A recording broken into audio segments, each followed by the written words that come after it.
एक महत्त्वाची breaking news येते। पुणे जमीन गैरव्यवहार प्रकरणी कोर्टाचा सवाल आहे। कोर्टाने या ठिकाणी सवाल उपस्थित केलेला आहे। एफआयआर मध्ये उपमुख्यमंत्री अजित पवारांच्या मुलाचं म्हणजे पार्थ पवार यांचं नाव का नाही असा प्रश्न मुंबई उच्च न्यायालयाने विचारला आहे। मुंबई उच्च न्यायालयाने राज्य सरकारला विचारणा केली आहे। या प्रकरणी आमचा तपास सुरू असल्याचं पुणे पोलिसांनी म्हटले, तशी भूमिका त्यांनी मांडली आहे। शीतल तेजवानीने बावधन पोलीस ठाण्यात दाखल केलेल्या गुन्ह्याप्रकरणी अटकपूर्व जामीन अर्जाच्या सुनावणीवेळी मुंबई उच्च न्यायालयाने विचारणा केली आहे।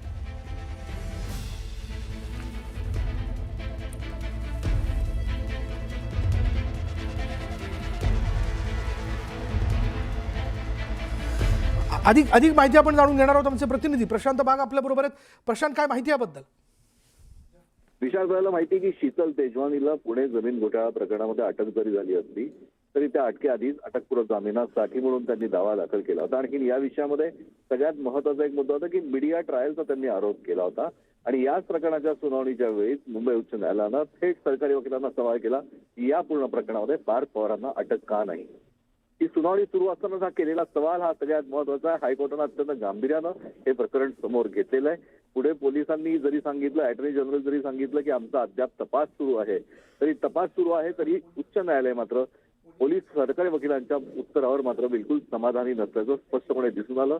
याचाच दुसरा अर्थ असा की पार्थ पवार यांना या गुन्ह्यात आरोपी का करण्यात आला नाही हा सुद्धा प्रश्न लवकरच कोर्ट स्वतः सुमोटो उपस्थित करू शकतो आणि त्यांना आरोपीच केलं नाही तर मग त्यांना अटक सुद्धा का नाही, या सुद्धा प्रकारचे दोन्ही प्रश्न आहेत।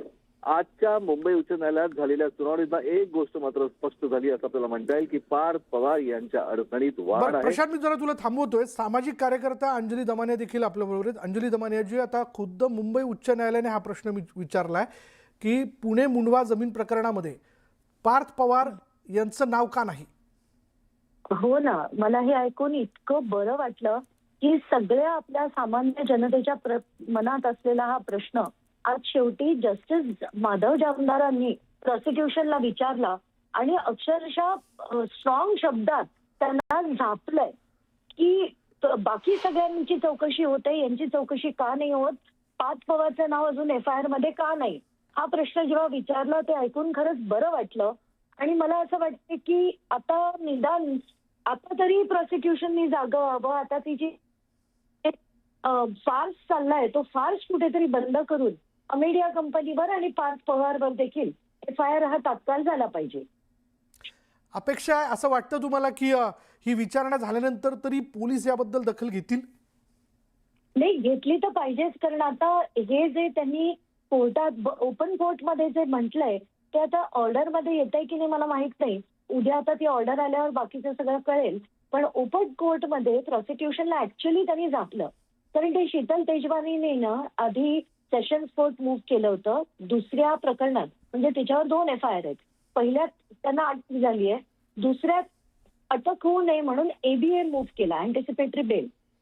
तिथे नोटीस इश्यू होऊन सुद्धा इतकी घाई झाली त्यांना की आज त्यांनी हायकोर्ट मूव्ह केलं।